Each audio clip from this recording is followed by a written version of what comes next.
We are continuing our 4,000 nautical mile voyage across the Pacific Ocean, going from pollywogs to shellbacks as we cross the equator, hoping for wind, catching fish, marveling at dolphins, learning we may need to hand steer more often than we'd like, and now our rudders are even giving us problems. It's the veritable roller coaster of boat life. All right, we are just about to cross the equator, so we are going to be making an offering to King Neptune. King Neptune, ruler of the seas, we honor you as we prepare to cross this sacred line into the southern hemisphere and ask for your blessing in our continued sailing. We are your humble servants and offer you libations in return for your protection. We ask you for fair winds, following seas, and thrilling adventures. I, Kristin Potenti, Fabio Potenti, Joan Costa, Fernando Costa, Ray DeBerge, do formally renounce our status as pollywogs and pledge to reign over our good ship Wanderlust as true and faithful shellbacks from this day hence. And woo!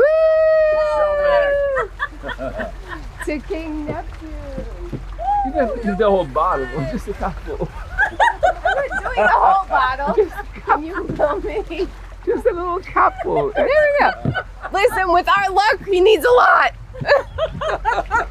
Typically, I've seen when people do it, they put a little bit of rum in a cup and they just pour it over. Well, King Neptune. He's going to be tipsy tonight.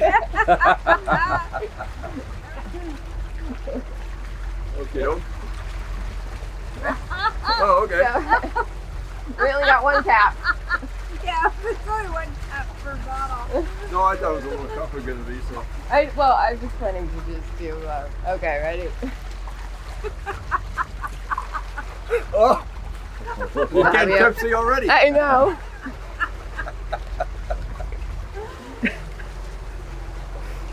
We're officially in the southern seas. Do it. Equator, here we come. Woo!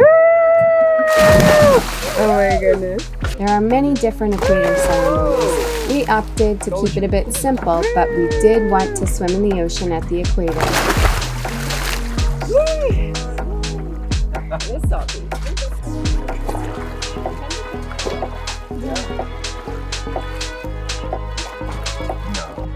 You want the ladder? Yeah. Oh, I see. Yeah, you have to lift the pin though. We have our first booby on deck. So as predicted, the T2 ram from B&G started leaking oil again. That's the second one that we changed. Thank God we have one spare one, but obviously this ram is either not fitted well for this boat, or I'm not sure if I'm getting all the wrong ones, but this is the second time it happens. This is still under warranty, fortunately, I think, or it should be. So hopefully they'll send us another one. Yeah, because it's new. It's a new one, yeah. Now the guys are replacing the ram. Because Fabio's foot is really swollen and hurting him today, so the guys are helping out, swap out that ram. And we got Joan at the helm. And Yoda supervising. This one can be mounted back on the plate.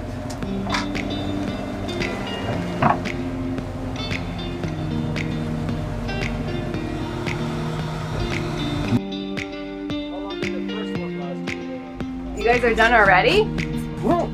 That was like changing tires in a Formula One. These guys are like, whoop, whoop, done. Now we just need to do the dockside calibration and sea trial.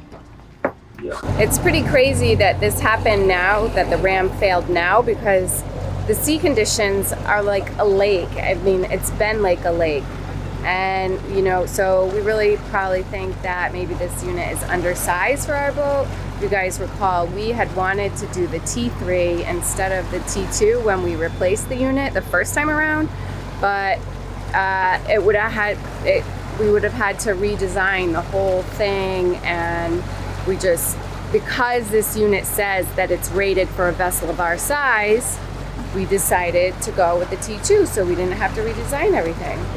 It also was on all the other Seawind 1600. Exactly.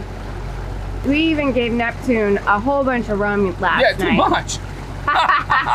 Come on, Neptune, work with us. If you're enjoying this video, give it a thumbs up, leave us a comment down below, and be sure to subscribe to the channel. We're gonna go for our evening walk. We just keep an eye on the helm a little bit. You can see here Yoda is entering hunt mode, slowing her pace, stiffening her stance. Yoda, be good. She marches towards the booby. Yoda, stop it. Stop it. Wow. The booby is bold. He's not going anywhere. He's like...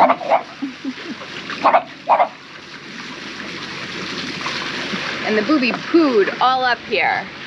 Made a mess. Yoda, keep him away. Yoda made a truce with the booby for the moment, and we sat up front enjoying the amazing sunset. We have a booby sitting on top of our Windex. We're afraid that he's gonna break it, so we're trying to get him down. We blared our air horn. We tried to, you know, shake the mast, shake everything. He won't come down, so we just hoisted an empty water bottle up, and he didn't care about that either.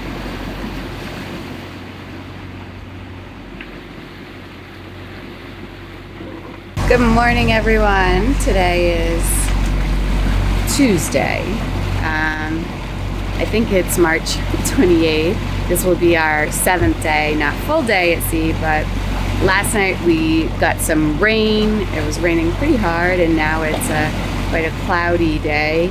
We had gotten a heads up kind of from our friends that are in the Galapagos because it was raining there, so we figured we would encounter some rain as well. We had some wind last night, but it was directly on the nose. We're going to download the weather soon here to see if we can kind of change course a bit to take advantage of any wind that comes through. Other interesting thing is that Fabio sent an email to Seawind saying our ram had failed, and they said, oh, well, you know, interesting, because we just got some information from Burrit, I think is the name of the engineering company that designed the steering system, that based on their new calculations, the T2 is undersized and really this boat should have a T3 ram. So now we, as you guys saw, installed our backup ram yesterday, but now they recommended we really baby the autopilot and monitor the temperature. It shouldn't go over 130 Fahrenheit. So right now it's fine, but we may have to start really alternating, kind of doing some hand steering just so we make the autopilot ram last.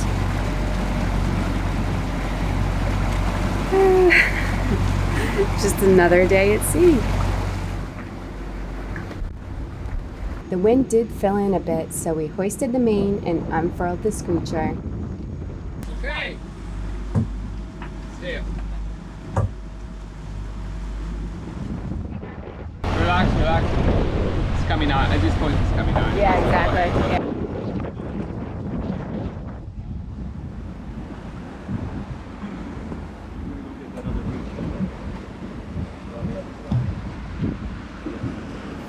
How's it going? It's going very well. We have 10 knots of wind. Our fair wind angle 56. True wind angle is more like 90. We're doing 7 knots. We're So, sailing! 2/3 wind speed. We wave. Yeah. After a couple of days of motoring, it feels so good to be sailing. Woo. Temperature is a bit cooler. It feels awesome. How's our cuddle buddy, right? She was all worked up, I tell you. She wanted to grab a line, I think. Yeah. Oh. We were taking Yoda up front to walk around a bit a few times a day. After seeing the birds, she was always searching for them. I know. Who are those birds? A woman in control. Make it till you make it. Yeah. Hand steering. The only way to feel the wind. Yeah. giving the autopilot a little break, making some groaning noises. We suddenly noticed a large ship with a number of smaller fishing boats trailing behind. We wondered if this was a fleet of longline fishing boats similar to what we had encountered off the Colombian coast. We're excited to have the Insta360 X3 camera on board for this trip. I'm still learning how to use it, but I feel like it gives such an awesome perspective and hopefully a more immersive experience for you, so you feel like you're on board with us. Let us know what you think in the comments. And if you'd like one for yourself, visit the affiliate link in the description below and you'll be helping to support the creation of the videos as we'll earn a small commission on the sale. It's moments like this that make everything worth it. All of the hard work, the lack of sleep, the failing boat parts, hand steering, not knowing if we'll have enough fuel. It all goes away in joyful experiences like this, feeling totally free with a childlike enthusiasm for this journey we're on. I'll listen to the ocean, let its unsaid words be spoken, and I'll let my mind be carried by the waves. Oh, I will open up. A huge thank you to our patrons. We are so grateful for your support. If you'd like additional content and real-time updates, consider joining the Harbors Unknown community on Patreon.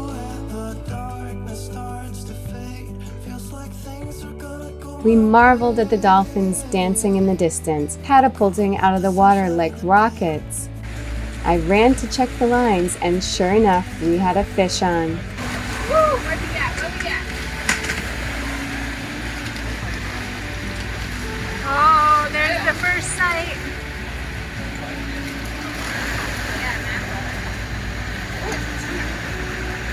Woo! Okay, get the backpack. Catching a fish is always so exciting. Good morning. Today is Wednesday, March 29th. It's day 8. It's about 5 o'clock in the morning, and we are still making our way kind of past Galapagos in a southwest direction. No wind still, and so we're motoring, and we've got a pretty decent current behind us, kind of hitting our beam. I'm basically alternating every 30 minutes between hand steering and autopilot. We really need to baby the autopilot and make it last. It's better to choose when you hand steer than be forced to hand steer the entire way. Really just has, I don't know, made the trip a bit more stressful than we had hoped for. But hopefully the autopilot will last the whole way, because this is our spare. As you guys saw, we already changed out the initial one because it started leaking hydraulic fluid. But trying to stay positive and really just enjoy the moment. Right now we have like 6 birds that are flying with us, and I can hear them kind of calling. It's not a chirp necessarily, but more like a croak, and it's cool to see them alongside the boat. Night transformed into day. Clouds danced across the horizon, and the sun rose above their cover to shine its bright light on the world below.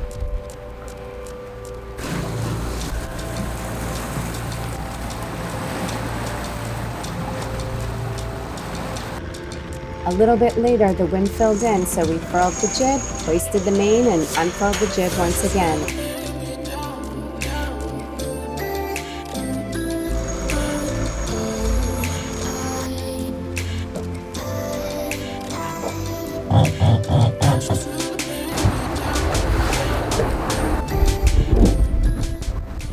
How's it looking? Half shaved. Looking good. We're doing 5 knots in 9 knots of wind. The wind angle is 60. The apparent wind angle is 40. Right.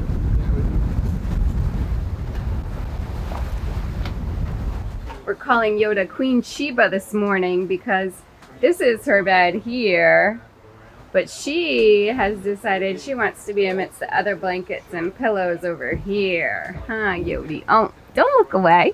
Don't look away. See?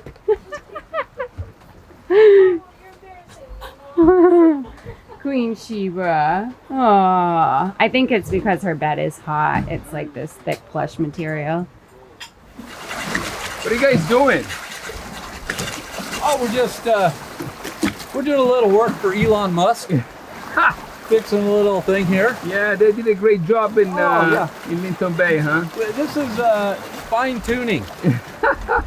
When I was in Linton Bay, I had a guy there built a frame to hold the Starlink panel, and the job was so bad that it doesn't even fit the holes of the Starlink, despite the fact that I gave him a template. So just bad. And then I went to La Plajita in Panama City to make some modification. The second guy did even a worse job. So it's really gotta be careful who you use down there. Right, what's happening? We're doing a temporary rig for the Starlink out here in the middle of the Pacific Ocean. Yeah, I did not find the strength to drill holes in the coach roof, so we're gonna run the cable through the window for now and temporarily secure this antenna using clamps and some Dyneema. Forget how it's done.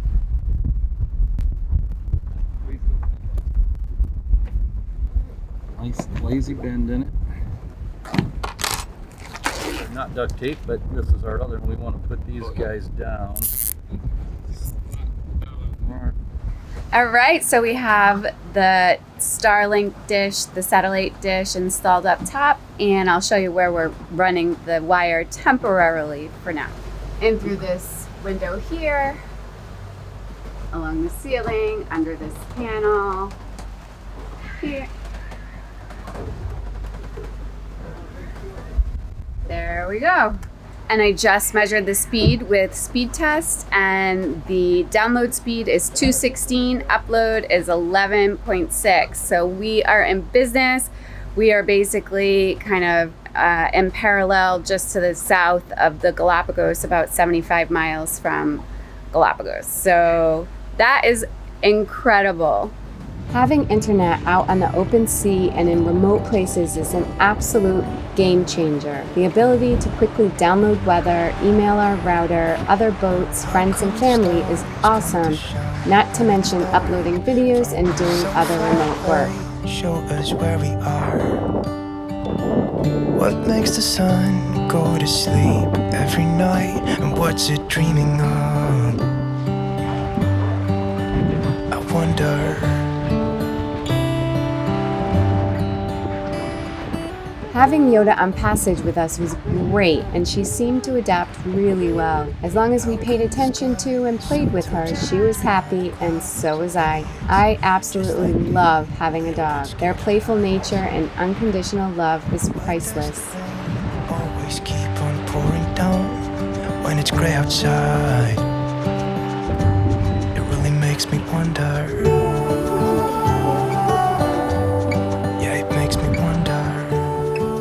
I brought Yoda back to the cockpit so I could capture some sailing B-roll for you guys. I hope it gives you a feeling of what it's like out here. I wonder.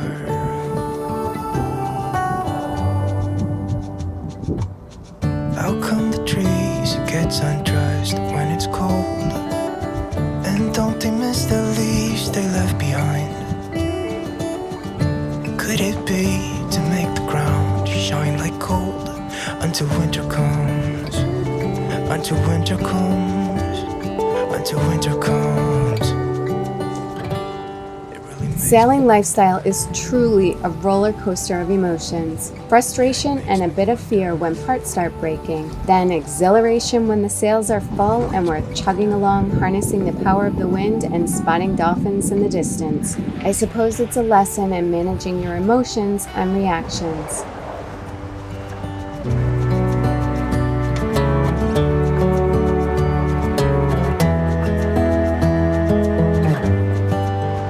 Couldn't believe how dirty the hulls were. I thought with the constant movement they wouldn't get as much grime on them, but this was the dirtiest I've seen them.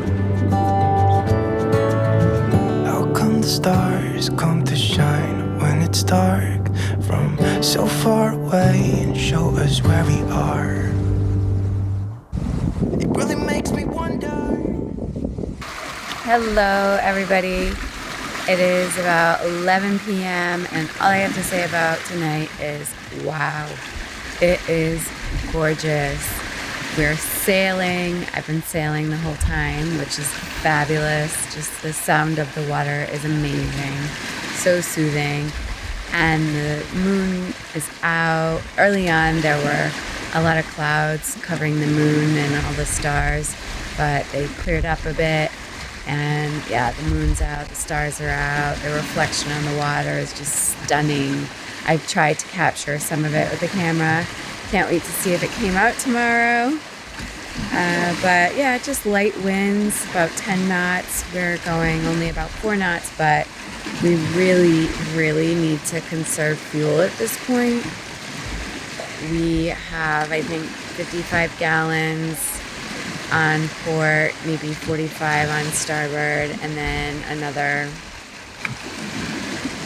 7 gallons just in jerry cans. And we've gone probably 1,100 miles, so we have basically 3,000 more miles, and half of our fuel is gone. So definitely need to stay on top of that. And of course, monitoring the autopilot. Seems that if we have it set on heading hold instead of navigate or wind, it's not working as hard because it's not really fighting the current or the wind to stay on track. So we just have to monitor it a bit more closely to make sure that our course over ground is correct.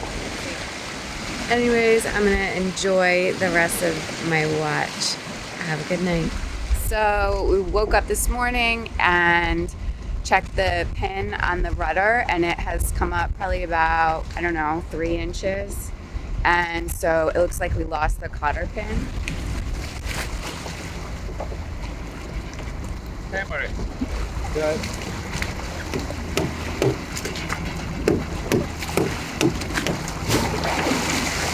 Keep going. Yeah, I'm doing it. It's slow.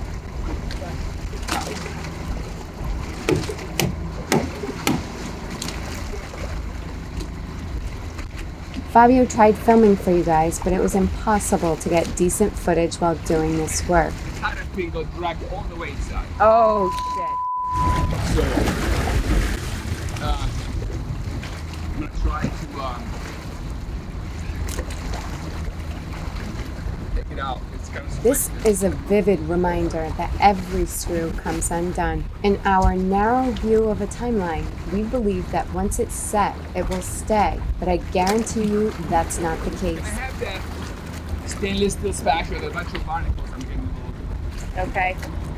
Washer, yeah, the nylon thing won't fit.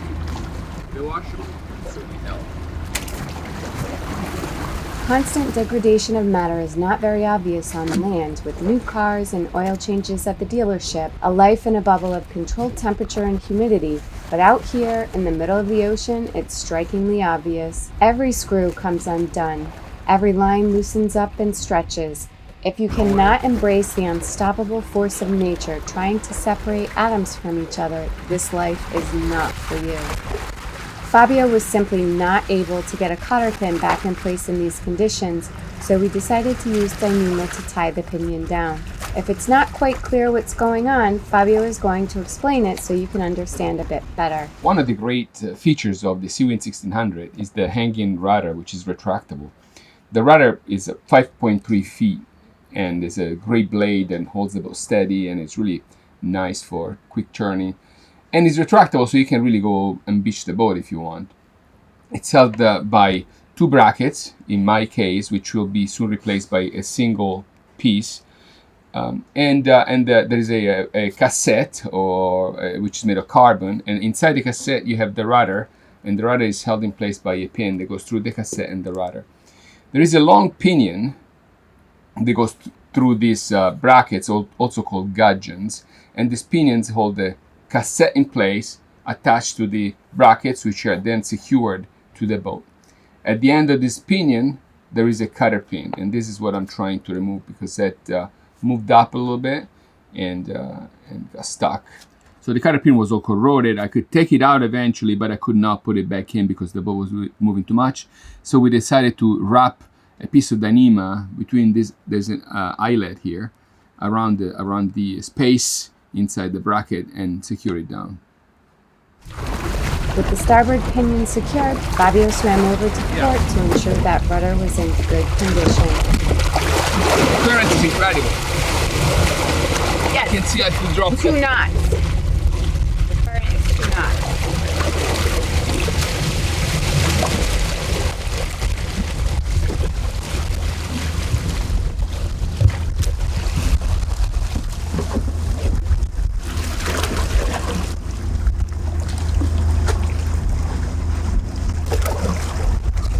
That one's good. This one is not good. Oh dear. That fell off. Pin, huh? The piece of metal that holds the pin securing the rudder had fallen out. Fabio put it back in place, but this was a stark reminder that we needed to check the rudder pinion and pins each ship. Yep. Okay. Well, hopefully that Dyneema line will do the trick. We do have about 3,000 miles to go, so we're definitely gonna have to check that regularly because even though Dyneema is super strong, it can chafe. Well, I don't know if in theory it can chafe, but I would think so. So just gotta be hyper vigilant. Heavy screw is coming undone. Tired, we haven't seen a lot, and so we're thinking about maybe changing the schedule, the watch schedule to 2 on, 2 off. I mean, 2 on and instead of 4 off. Yeah.